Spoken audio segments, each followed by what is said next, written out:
Hey everyone, Cary Kolat here on Ask Kolat, presented by RUDIS. I had the question of, Cary, how did you deal with injuries as an athlete when you competed? And I get that one occasionally. That's one that comes up, and I don't really think I never really thought about that question too much. It wasn't something that was a big deal in my mind, but it's obviously come up a few times. So it's an issue for some people out there. There's a big lie in wrestling, and I think in a lot of sports, whether it be baseball, football, or wrestling, and it's a number that we get stuck on, and it's really just a saying. But when you say something enough times, it starts to stick.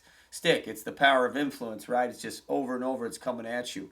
And so as a coach, I think we got to be careful what we say. But one of the things you always heard when you were an athlete is, "Give me 100%, give me 100%," and that number 100% begins to stick in your mind. And then I think athletes get hung up on 100%. Well, that's the big lie that's perpetuated out there over and over again by all coaches at all levels. And the truth is, I wouldn't go in my room and say, "Don't give me 100%," when I'm coaching my team.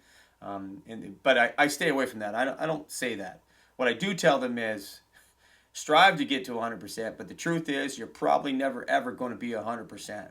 And your body is one of those things. Your body is probably, you're always going to have something that's not right. And if things are right, if we're not sick, I look at sickness as an injury. It falls in the same category, something you have to deal with. As my, wrist hurting, as my body sore, all these things, your body's probably never going to be 100%. It's rarely that you'll ever compete at 100%. So that's one thing as a coach I'd like to stay away from, and I advise other people, if you're a coach watching, is stay away from that number. It's not even something a place you need to go. I mean, they need to learn to push themselves and keep drawing lines in the sand and get further out. And then the other thing, as an athlete, you have to determine is, you probably heard this saying: are you hurt or are you injured? Hurt is I got it, I jammed my finger. Injured is my arm's broken. They're two different things. Um, I can tell you a big thing about me was my whole life. I was always, when you're sick, that's when I would go in and try to train my hardest, because I literally could be, when I was younger, it could be the state championships, and I got the flu. What am I gonna do? I'm not gonna not wrestle in the state championships. So, when I was sick, I would go into the practice room and try to train through those things, and not just show up. Just showing up, being ill, wasn't going to be good enough. It was learning to be ill and still, be victorious in takedown goals and top and bottom goals and sprints and all those things. And so you do that. But I was fortunate. I was fortunate that I never had an injury. Pretty much my entire career until my freshman year in college. This was the first time that I had really faced adversity, and when it came to my body. We always, you might be not 100%. Maybe you didn't get enough sleep. I mean, that's the same thing as competing with being hurt or being injured. You're never 100%. Things aren't right. But the first real injury I faced is I broke my hand my freshman year in college. I was in the starting lineup, so I was going to miss the first few duels. In fact, my first duel back was going to be against Iowa, and at the time I was at Penn State. The team was going to need me in the lineup, and now as an athlete, I was starting to second guess myself in terms of competition, because I'm like, I'm not going to have the conditioning level maybe when I hit the mat against Iowa.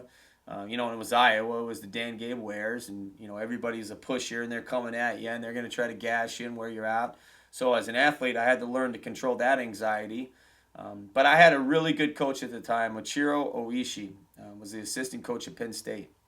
And my training partner was Senshiro Abe, and always, I talked to him. I'm sure there'll be a segment at some point that I'll speak about him again. But he was a great coach for me, because when I broke my hand, the first thing he said to me was, "Okay, you broke your hand, so do you shoot left-handed high Cs?" Because I broke my right hand, which was my power hand, and I said, "No, I really don't do that." And so, I mean, this was the day he got in the cast that he got foam from the training room and wrapped my entire arm. And when they casted my hand, they literally casted me up to my elbow, which I don't know why, and they wrapped it in foam, and I couldn't use it for anything. And all that guy had me do was start working in areas where I had not worked. So really what had happened was that right hand had become an asset, because instead of dwelling on my hand being broken and not being able to get full goals like I would, he put me in areas that were uncomfortable to me. And if you know anything about sports or anything in life, you cannot grow unless you become uncomfortable in some area. And he put me on my left side of my body, and he had me change my stance, and he had me shoot left-handed, and he had me start tying up left-handed, and my movement started to move toward a left-handed type of wrestler. So the day that I got my hand out of the cast, I had become more versatile. It didn't mean I still didn't have anxiety going into that dual meet. It came out, on top for me. I was able to get a fall in the match, but it was somewhat of a tight match until he had shot a high crotch, and to some extent I had trained there, and you also can say there might have been a little bit of luck on my part, and things fell into place, and it was a good night for me. But I still had to face anxiety, and I had to keep pushing it down inside. But I would go back to, I'm ready. All right, I now have a left-handed high crotch. I can move left-handed. So worst case scenario, I can change my stance and be okay. I had to wrestle smarter. That's part of coming off an injury. Okay, I can't do what I typically do. My conditioning level may not be there. I was still doing the running and all that stuff, but I couldn't do that wrestling conditioning more or less because I couldn't drill. They took the cast off basically the day before the duel and cleared me to go. So I had to be confident. That was part of dealing with an injury. I had to learn to be confident. And I always say this to my guys now, and he said it to me, Cary, you've been wrestling your whole life. You're not going to forget how to wrestle. So your hand's been in the cast for 6 weeks here. You're not going to forget how to wrestle. And so that was one thing that he had said to me that reassured me, and it allowed me, yeah, you're right. I've been wrestling my whole life. I'll be fine. That was the first time I had ever dealt with anything. The second time I had dealt with an injury is and I call it an injury specifically, was in '97. I had won a silver at the World Championships. Well, the following year, I strained my ACL in practice, and the U.S. Open was coming up. And so there's a combination of things here. I almost really kind of messed myself up in the process. But this ACL, when I look back at it, was really just an injury. Really just really just hurt is what I was. I was hurt. I was not injured, and I should have gone to the U.S. Open and did what I did when I hurt my hand and adjusted my style to get the wins and win the U.S. Open and put myself in the driver's seat for the World Team Trials. But I decided, well, I'm not quite 100%. And so I said, well, I'm going to bypass the U.S. Open.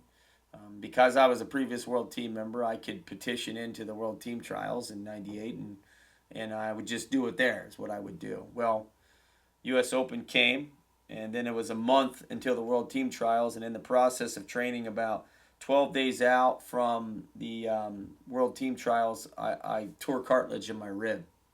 And I'll call that an injury because it was probably one of the worst pains I'd ever felt. And it was the first time I honestly ever listened to a doctor, and the doctor said to me, you'll be out for 6 to 8 weeks. And when the pain first hit, it was so great that I said, this guy's right. I'm going to be out for 6 to 8 weeks because I couldn't breathe. I couldn't move.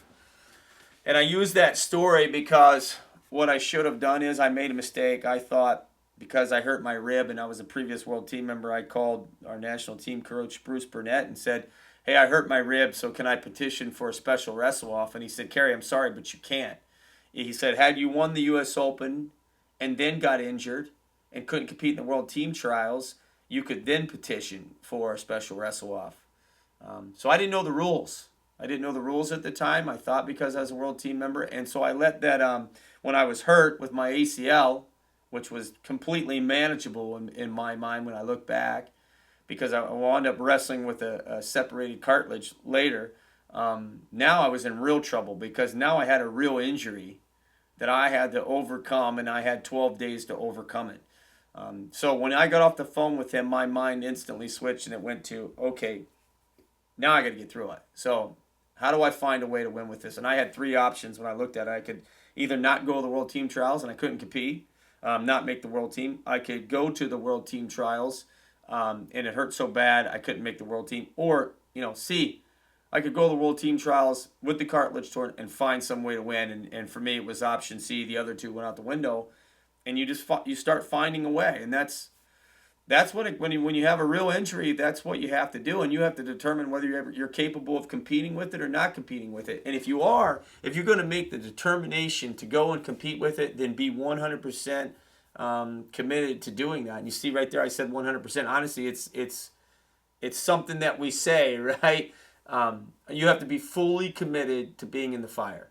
Don't compete on something and tell everybody, look at my hand, but I'm trying. Try is a word that gives you an escape route. It's not burning the bridge and getting in there.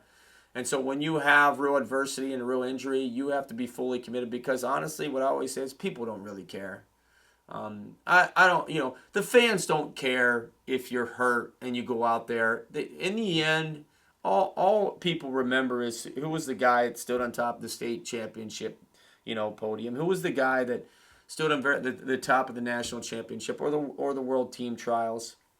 They don't. It's part of it. It's that when I say don't care, I don't mean to sound harsh, but that's part of athletics. Athletics is dealing with injuries and a busted up body sometimes. Long story short, I went to the world team trials. I adjusted my wrestling. Back then, you had to have 3 points to score. I did a lot of stalling. I tried to sneak my 3 points really fast, whether it was a double leg to their back or takedown and a quick turn. And from that point, I would put the track shoes on, because I could not be in the fire and compete in areas that I typically did because of my rib. But I got through it, and it built me up. It built me up to the point where I started to learn how to wrestle through those things. But I got built up first from really having a desire to accomplish those things.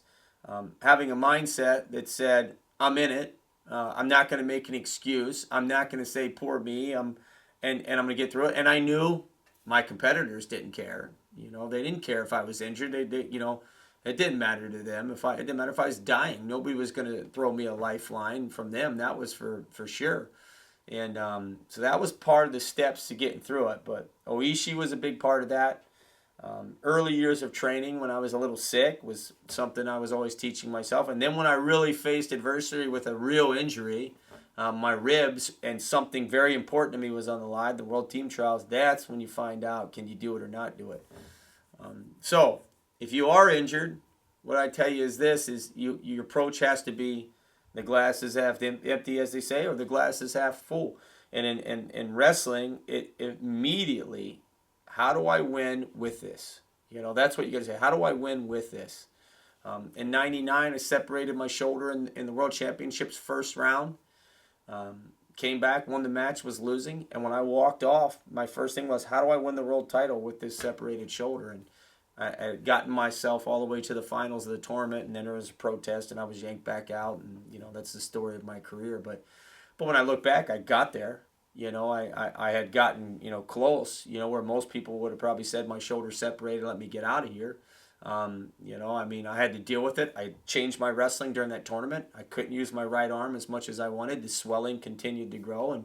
And so I had to become more left-handed. Chiro Oishi, back in my freshman year of college, that Japanese guy was in the back of my head again saying, just your wrestling, Cary. Go to your left-handed high C. Wrestle like a left-handed guy. Make adjustments. So get away from 100%. It's never going to happen.